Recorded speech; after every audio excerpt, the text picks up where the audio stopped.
SABC News political editor Mzwandile joins us now for more.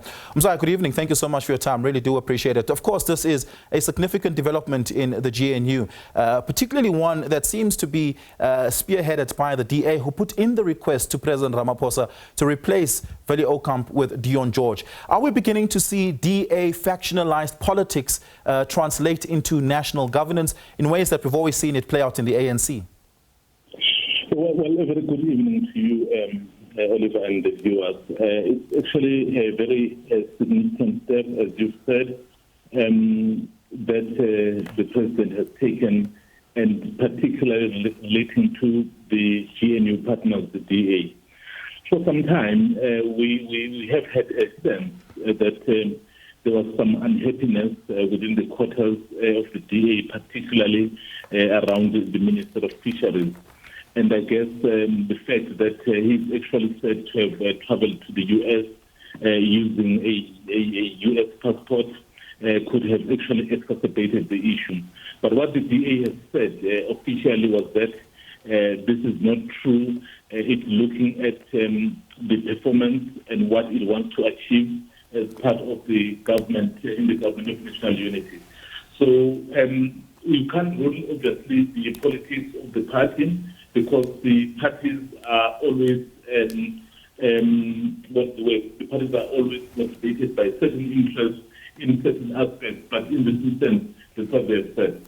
Mzwandile, before we lost you there to the gremlins of technology this evening, I was asking you there about what could potentially have been the true motivating factor, because it couldn't have been that the president was upset and would have removed Dion George from his portfolio, from cabinet rather, because he traveled to the US with a US passport. The president knows that Dion George has US citizenship and carries a US passport. The president would have had to give permission for that, which seemingly he did. The DA has at some point cited underperformance.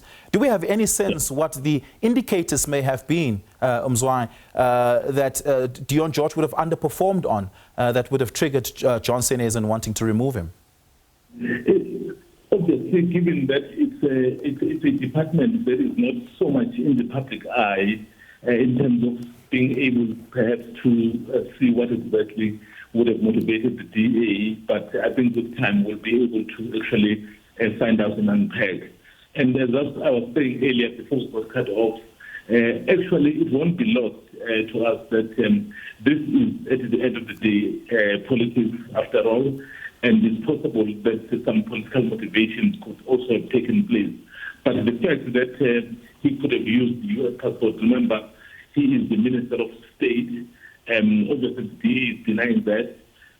Those could have all contributed because it does appear that it may not just be one factor that could have influenced the decision for the DA to then approach the president to say, please make changes. Because in the government of national unity, Oliver, you know that as much as the president has the prerogative to hire ministers, he uses the courtesy of engaging with the government, with the GNU partners, like we've seen with the DA. Yeah, Mzwandile, thank you so much for that. We're going to have to leave it there. The audio is not entirely great at the moment, quite a hollow echo there.